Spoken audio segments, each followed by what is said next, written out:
Good afternoon, everybody, and welcome to the Chris Salcedo Show on Newsmax. There's an old political axiom coined by a Democrat, which states, "It's the economy, stupid." Despite today's Democrats' best efforts, that political truism remains.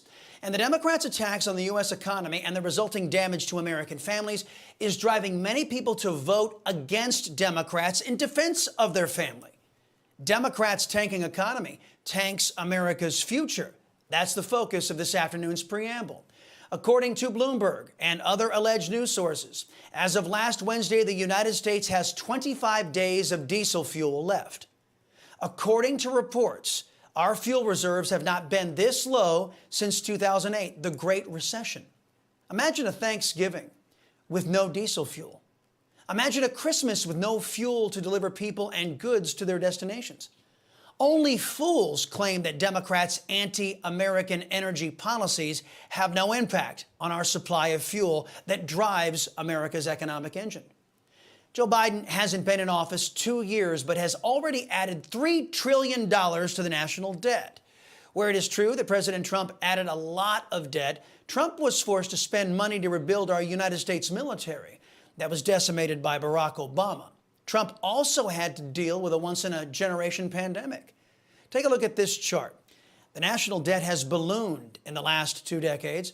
Our debt and misfortunes are in direct proportion to the size and scope of the federal establishment. In short, our debt and unaccountable government is eroding our prosperity like a cancer. Latest estimates show that politicians have allowed our government to hire over 2 million people. Now, do you think 535 members of Congress can properly oversee those employees? Of course they can't. Our national debt is over $31 trillion. Can any of us even conceive of what that number is like?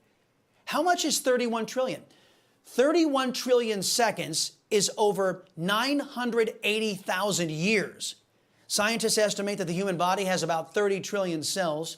A stack of $1 billion bills would be almost 68 miles high. A stack of $31 trillion bills would be over 2.1 million miles high. The distance from the Earth to the moon is almost 239,000 miles. Our 31 trillion pile of bills would stretch from the Earth to the moon over 8 times.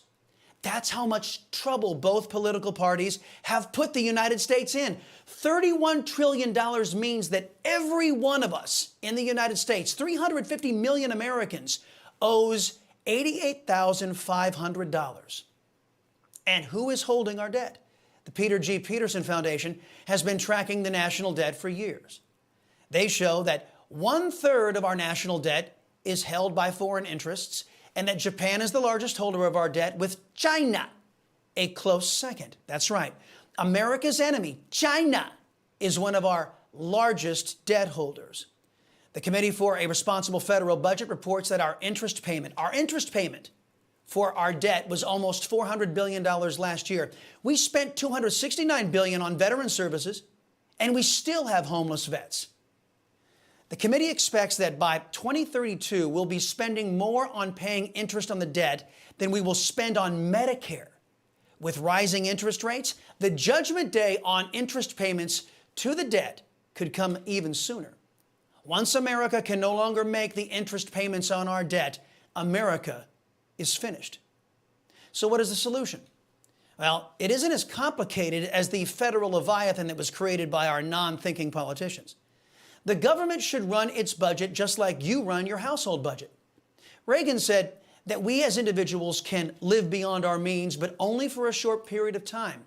What makes anybody believe that our government isn't constrained by those same limitations? In case you think the Joe Biden Democrat model of tax and spend is the answer, consider this. The Forbes 400, the 400 richest people in the United States, their combined wealth is around $7 trillion. So even if we stole every penny from these top 400 wealthiest people, we would still have only lowered the debt by less than 25%. On our current course, our low-caliber politicians have created a debt that we can never pay off. Our children are going to suffer because of this. And no Republican or Democrat has a plan to stop profligate spending. Now, I can make a suggestion going forward. If you're in a hole, you should stop digging. If you're in debt, stop overspending. Now that's common sense, something that, unlike debt, is in short supply in Democrat-ruled Washington.